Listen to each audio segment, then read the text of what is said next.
하나님 말씀은 에스겔서 40장 48절에서 49절 말씀이 되겠습니다. 에스겔 40장 48절에서 49절.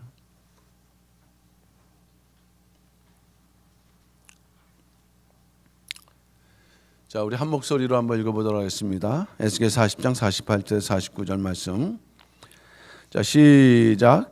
그가 나를 데리고 전문 현관에 이르러 그 문의 좌우벽을 청량하니 광이 이편도 5척이요 저편도 5척이며 두께가 문 이편도 3척이요 문 저편도 3척이며 그 현관의 강은 20척이요 장은 11척이며 문간으로 올라가는 층계가 있고 문벽 곁에는 기둥이 있는데 하나는 이 편에 있고 하나는 저 편에 있더라. 이는 하나님의 말씀이니라. 아멘. 오늘 하나님의 말씀의 제목은 에스겔 성전의 기둥이 되는 조건, 에스겔 성전의 기둥이 되는 조건이라는 제목으로 오늘 말씀의 은혜를 나누고자 합니다. 일반적으로 기둥이라고 하는 것은 어떤 구조물, 건물이죠. 건물을 받치고 있는 아주 중요한 이 구조물 되는데, 비유적으로는 인물, 한 집안이나 단체의 가장 중요한 사람을 비유해서 사용하는 말, 이렇게 우리가 사전적으로 정의를 해볼 수가 있습니다. 한 집안이나 단체의 가장 중요한 사람들을 기둥이라고 하는 것이죠. 에스겔 성전에도 이 기둥을 통해서 대단히 중요한 구속 경륜을 우리에게 보여주는데, 에스겔 성전에는 세 종류의 기둥이 있다고 했습니다.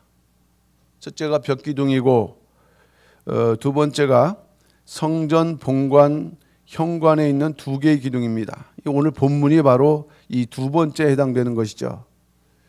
그리고 세 번째가 문간과 문간을 연결해주는 주랑 현관의 기둥들, 이렇게 세 가지 종류의 기둥들인데 이것들이 의미를 지닌다. 오늘 특별히 구속사적으로 보게 되면은 에스겔 성전은 구속사의 완성을 의미하고 상징합니다. 그러니까 이 에스겔 성전을 받들고 있는 기둥들은 바로 이 구속사를 받들고 있는 하나님의 일꾼들을 상징하는 것이에요. 그러면 이런 기둥이 되기 위해서는 어떤 그 조건들을 갖추어야 되는가? 바로 우리 성도님들이 이런 조건을 갖출 때 에스겔 성전에 들어가는 자격자가 될 뿐만 아니라 구속사를 받들 수 있는 일꾼이 된다는 말씀이 되겠습니다. 그렇다면 에스겔 성전의 기둥의 조건은 무엇인가? 원로 목사님께서는 1986년도 10월 26일 날이죠. 교회의 기둥 같은 인물, 교회의 기둥 같은 인물이라는 말씀을 주셨는데, 이 말씀을 중심으로 말씀을 드리도록 하겠습니다. 첫째는 기둥은 곧아야 된다 그랬습니다. 곧아야 된다. 곧아야 된다는 것은 구부러져서는 안 된다는 말씀이 되겠습니다. 상식적으로 구부러진 기둥은 구부러진 나무는 기둥으로 삼을 수가 없어요. 그런 나무를 삼았다가는 건물 자체가 올바로 설 수가 없고 위험할 수 있기 때문입니다. 그러니까 곧아야 한다는 것은 바로 구속사를 받드는 기둥 같은 인물은 신앙적 성품이 곧아야 된다 하는 것을 말씀하는데, 이 곧다는 것, 곧은 인물이라는 것은 어떤 인물인가? 작은 첫 번째로 보면은 진실한 인물이라 했습니다. 진실한 인물. 예면 예, 아니면 아니요. 이 진리에 대해서 진실을 얘기를 할 수 있어야 된다. 고린도후서 1장 20절에는 이런 말씀이 기록되어 있죠. 하나님의 약속은 얼마든지 그리스도 안에서 예가 되니 그런즉 그로 말미암아 우리가 아멘하여 하나님께 영광을 돌리게 되느니라. 세상 일에 대해서는 자기에게 불이익이 있다 할지라도 진실을 얘기할 수 있는 인물이 곧은 인물이지만, 하나님의 일에 대해서는 이 고린도후서 1장 20절 말씀 볼 때 언제든지 예라고 할 수 있어야 된다. 하나님의 약속, 언약에 대해서 아멘할 수 있는 아멘의 신앙을 가진 사람들이 진실한 인물이라는 말씀이고, 에스겔 성전의 기둥의 자격이 된다는 말씀이 되겠습니다. 두 번째는 정직한 인물이라 그랬어요.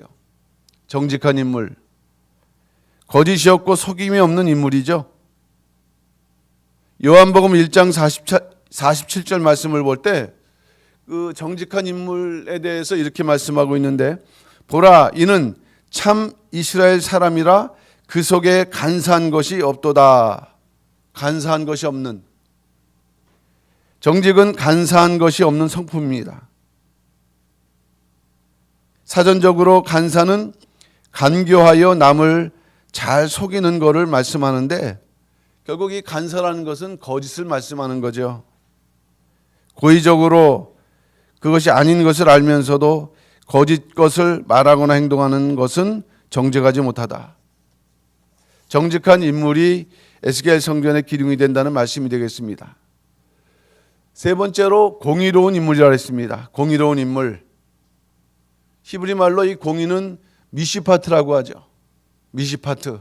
체다카 미시파트. 창세기 18장 19절 말씀 보면은 의와 공도라고 했습니다. 아브라함의 후손들이 지켜야 될 두 가지 요소, 의와 공도 중에서 이 공도 미시파트인데 신앙적으로 대단히 중요한 요소죠. 이 미시파트는 여러 가지 의미가 있어요. 공정이라는 의미와도 이제 통하는데, 개인적 이익보다 공동체 이익을 앞세우는 그런 조건이에요. 우리가 일을 하다 보게 되면은 일의 중심이 공동체 이익이냐 자기 개인의 이익이냐라는 것으로 나눌 수 있어요. 자기의 이익을 앞세우는 사람들은 눈치를 보게 되고 뭔가 주변의 흐름을 따라가게 됩니다. 그러나 공의로운 인물은 먼저 이 공동체의 유익이 무엇인가를 생각하면서 눈치 보지 않죠. 인내와 희생을 할 수 있는 인물이 구속사의 기둥 같은 인물입니다. 시편 15편 1절 2절 말씀을 보게 되면은 이러한 인물들을 주의 장막에 유할 자, 주의 성산에 거할 자라고 말씀했어요. 여기에 기둥이라는 이름은 없지만은 그 기둥 같은 인물이야말로 주의 장막에 거하고 또 주의 성산에 거할 자들이다. 특별히 시편 15편 2절 말씀을 보면 정직하게 행하며 공의를 일삼으며 그 마음의 진실을 말하며, 여기에 세 가지 조건이 그대로 나와 있어요. 이러한 기둥 같은, 구속사의 기둥 같은 일꾼 되시는 우리 모든 성도들 되시기를 주님의 이름으로 축원합니다. 큰 두 번째는 기둥은 굵어야 된다고 말씀했어요.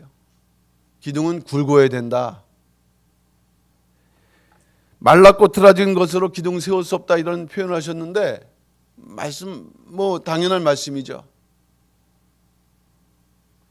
그러면 기둥이 굵어야 된다는 것은 어떤 것이냐? 키가 큰 것이라고 했습니다. 키가 큰 것. 우리가 에스겔 성전의 기둥이 세 가지가 있는데 그 중에 문간과 문간을 연결하는 주랑현관의 기둥은 기둥의 높이가 25촉이라고 말씀했어요. 아파트 건물 한 11층 되는 그러한 높이, 그런 것이 한 1000여 개가 있는 거죠. 벽기둥 또는 그 성전 본관의 기둥은 더 높아요. 기둥이 높다는 것, 키가 크다는 것, 그것은 장성하다는 의미입니다. 시편 144편 12절, 우리 아들들은 어리다가 장성한 나무 같으며, 장성해야 기둥이 될 수 있다는 말씀이 되겠습니다. 자, 그럼 두 번째는 힘이 있어야 한다고 말씀했습니다. 힘이 있어야 한다. 힘은 성령의 힘이죠. 성령의 힘. 하나님께서 주시는 새 힘을 말씀합니다.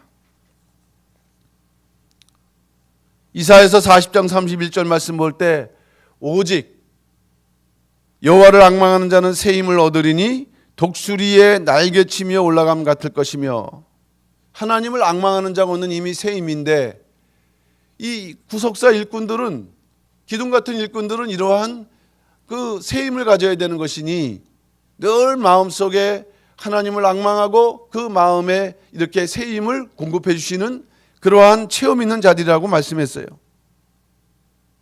금년 안에 우리가 2021년도 또 표 가운데 이 독수리의 신앙을 우리가 배울 때, 독수리는 태풍이 오면은 오히려 그 바람을 이용해서 더 높은 곳, 그 바람이 미치지 않는 더 높은 곳으로 올라간다고 그랬습니다.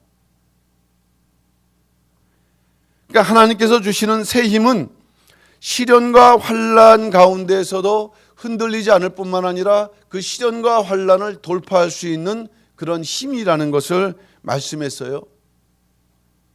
바로 이러한 힘이 있는 존재가 성전의 기둥 같은 인물들이다.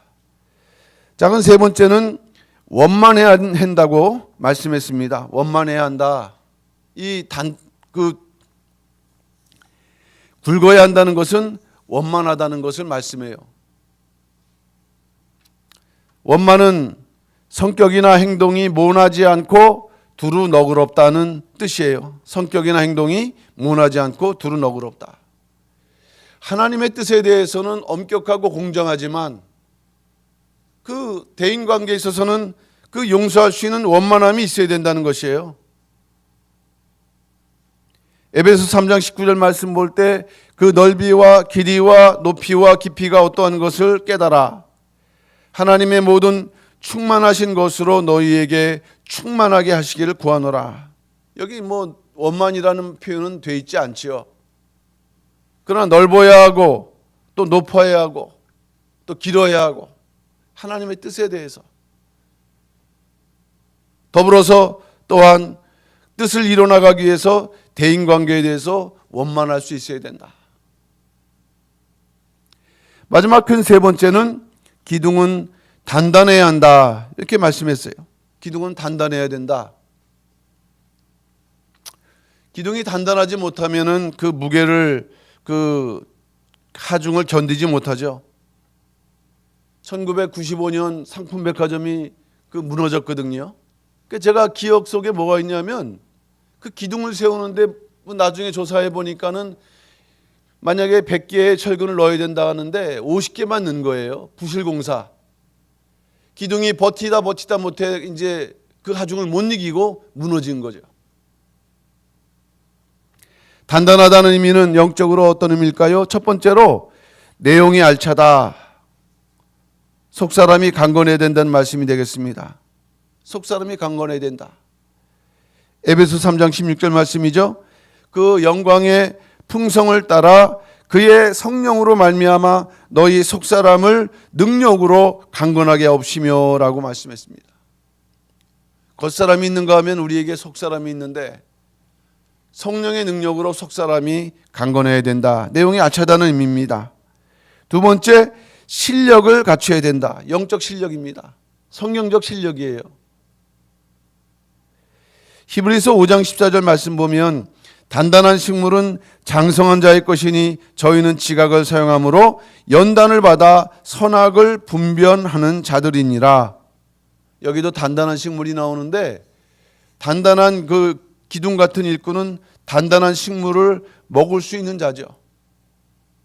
하나님의 깊은 말씀도 헤아릴 수 있고 깨달을 수 있는 이들은 첫째로 연단을 받은 자들이고요.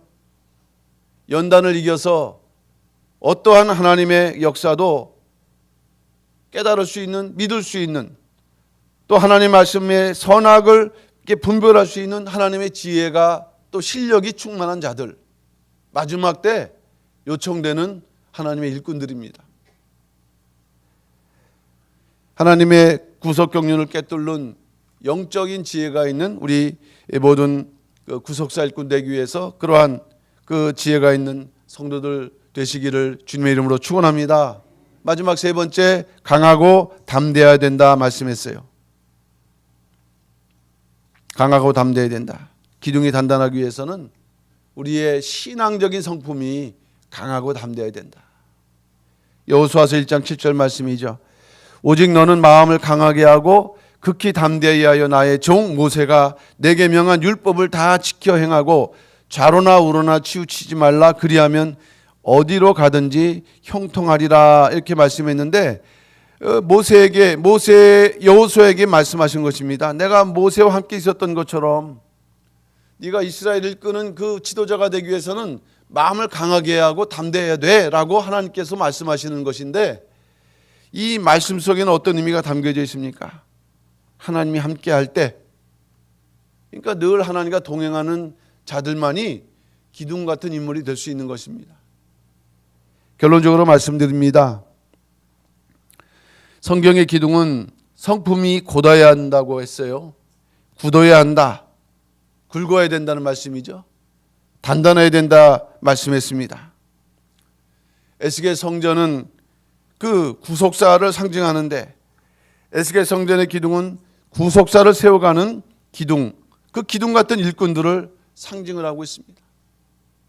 어떤 교회의 직분일 수도 있지만 성도 하나하나가 바로 이런 기둥이라는 것을 깨달으셔서 내가 내 신앙의 성품이 올바르냐, 내 신앙의 성품이 정말 견고하고 든든하냐, 바람이 불어도 흔들리지 않느냐, 내 신앙의 성품이 단단하냐, 내용이 알차냐, 겉은 풍성한데 열매가 없냐, 이제 이러한 때를 바라보면서 나를 하나님께서 기둥으로 끝까지 삼아주실 것이냐 라는 것을 묻고 있는 말씀이 되겠습니다.